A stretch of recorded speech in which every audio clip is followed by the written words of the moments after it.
Hey everyone, it's Carissa Wiley at sprinkledwithglitter.com. Thanks for joining me today.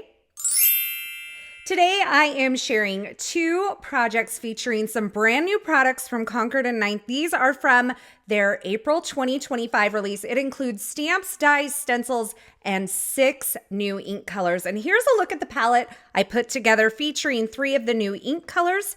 I am using Briar Rose, Grapefruit, Honeycomb, Pistachio, Lakefront, and Plumberry. And those last 3 colors, the Pistachio, Lakefront, and Plumberry, are brand new colors. I do have an entire walkthrough or an unboxing of this release on my YouTube channel today, so if you want to check that out, you can. I'll give you a look at all of the new products, including all 6 new colors, and show you kind of how they stack up against each other. I'll also walk you through Christina Werner's April 2025 release, and I'll put a card up in the upper right-hand corner so you can check that out now. I'm starting out with the Hugs and Friend die set. This is very similar to the Hello and Thanks die set that was released earlier this year. And I'm die cutting the friend word out of all 6 of these colors. And I'm creating a multicolored sentiment here. So I started out with Briar Rose. I have Grapefruit, Honeycomb, Pistachio, Lakefront, and Plumberry. Now I looked at this and it felt very electric at the top. So I'm going to switch the order of the Honeycomb and the Grapefruit. So it won't really be rainbow order anymore, but it's close enough and I felt like it balanced the color a little bit more. So once I have everything kind of mapped out here, I'm going to take that same friend die. I'm going to die cut it 3 times from plain white cardstock. This is going to allow me to stack this up and give it some dimension. And I'll also die cut the shadow layer from vellum. Now this card project is going to feel very similar to a card project that I created during a live stream here on my channel. I'll link that here in case you want to watch the replay. The color palette is kind of similar, but it does have some differences. And the layout's very similar, but of course there are some differences as well. So once I have all of my die cutting done, I'm just placing the colored letters onto the vellum shadow layer to make sure that I'm pleased with everything before I move forward. And once I know that I'm pleased with all of this, I am going to start the stacking of the die cuts. And I like to just sort these out by letter. So all of the F's together, all of the R's together. And I like to put a layer of liquid glue on the front of my white die cut layers. So I'm going to put liquid glue on all 3 of the white die cut layers, and then I'm going to stack the colored cardstock layer on top of those and move from one to the other. So I'm kind of stacking them up as I go. And once I have all of them stacked up, I'm going to use my fingers to make sure everything's lined up. So you can see I'm picking up the first layer, then the second layer, and the third layer. And then I'm going to just make sure that everything's in alignment by kind of squeezing the edges. And then I'll place that under a large, heavy acrylic block. And I'm going to do that with all 6 of the letters in this word. Then I'll take the stacked up letters and adhere them to the vellum shadow layer. It's a little difficult to see here because the vellum just blends into my work surface, but I am just using the outline of the shadow to help me position the letters perfectly. And you'll see like the little swirls and that sort of thing line up with the shadow nicely. And I pulled in that friend die to make sure that I had the dot on the eye kind of moving in the right direction. Now I have some dies, and this is from the new Birdhouse Blossoms die set. Now this die set is super adorable. It creates a birdhouse, and there's a couple chubby little birds, and there's also all of these wonderful floral elements as well. They are a little bit on the smaller side. So if you're looking for some larger florals, I would suggest that you check out the new Paper Posy dies that are new this month as well. But I decided to go with the smaller florals here, and I'm die cutting them from various colors of cardstock from this palette.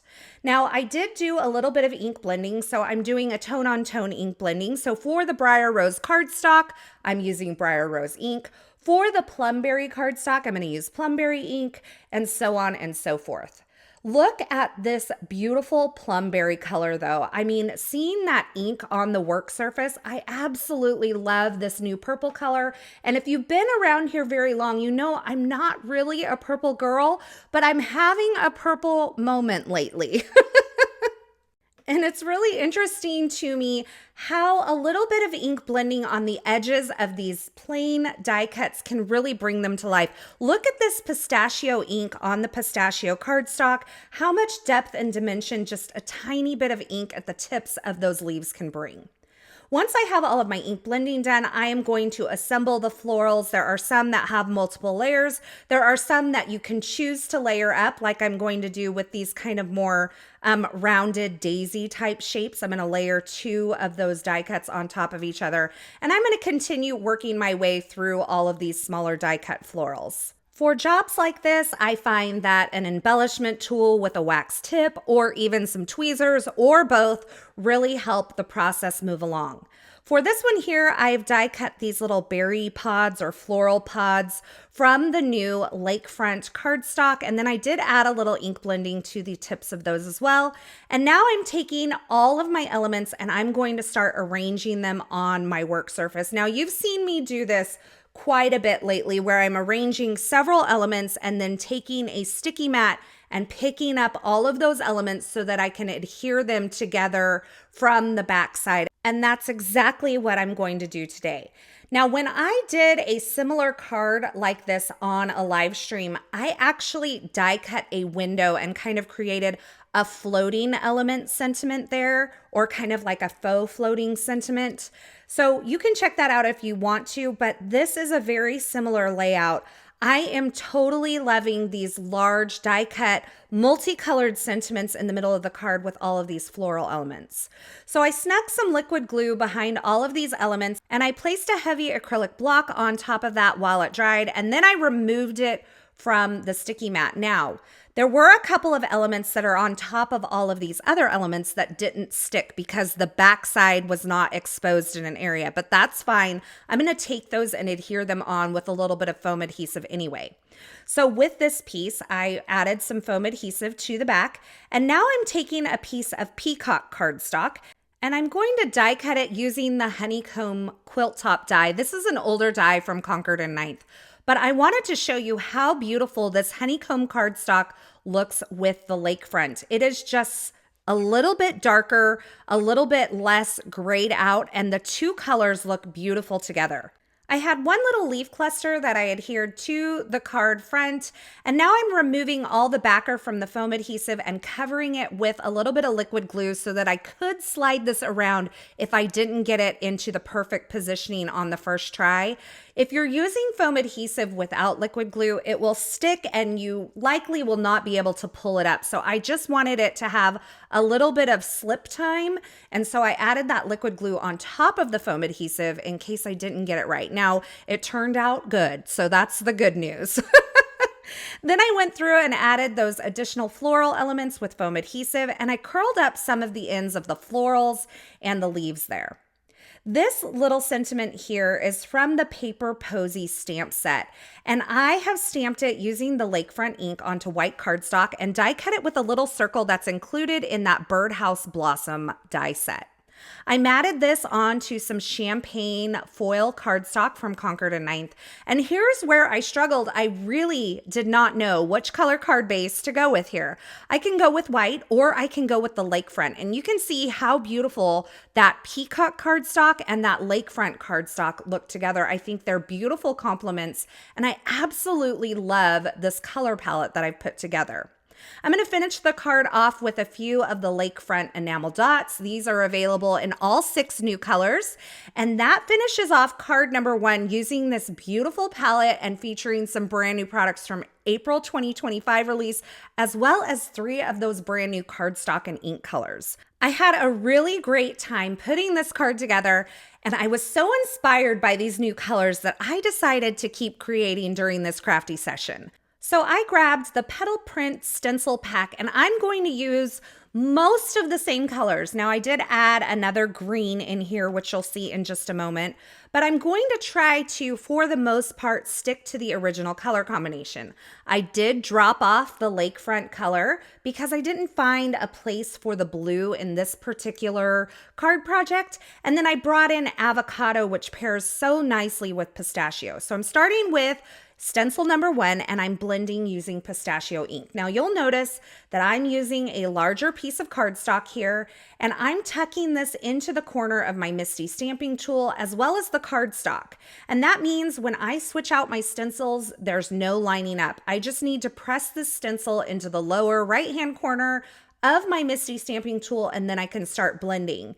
Once I have all the layers of the stencils done, I can go through and I can die cut this down or trim it down with my trimmer.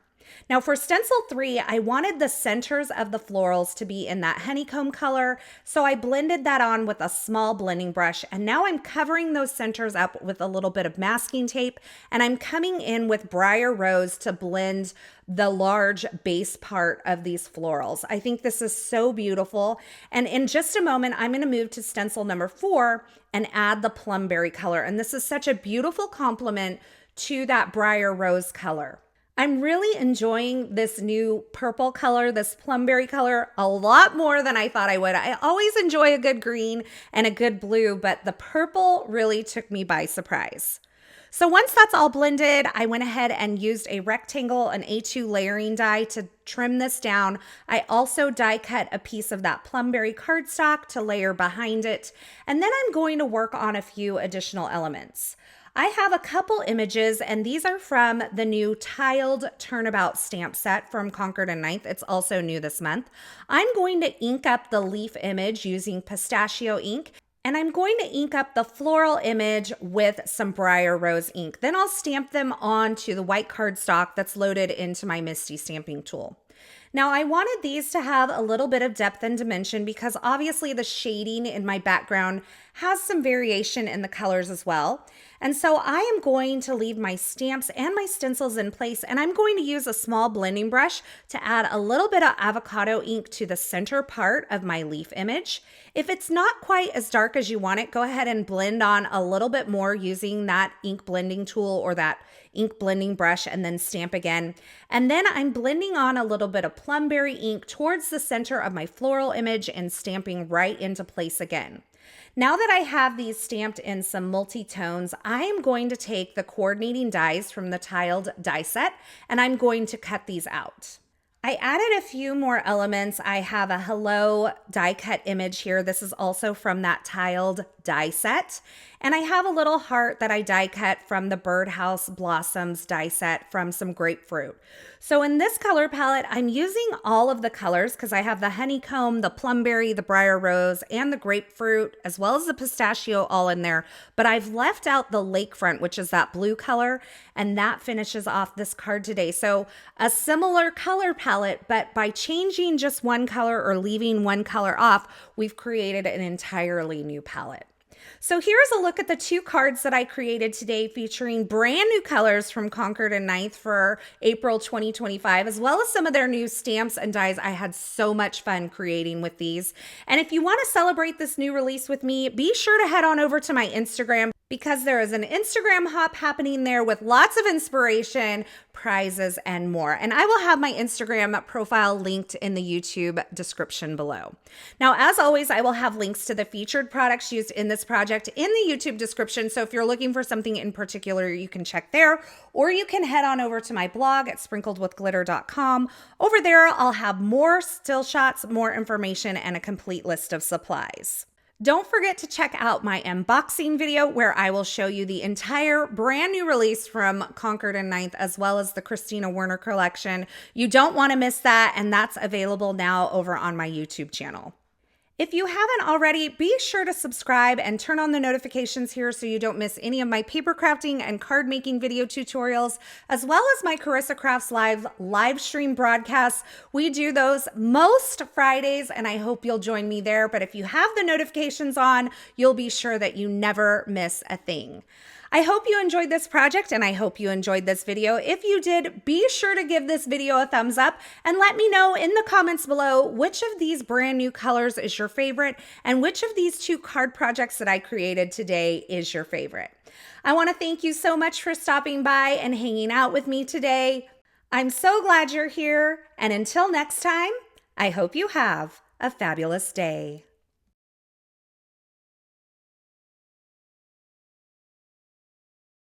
Hey, thanks for sticking around to the very end. You know, if you've made it this far, you are one of my favorites.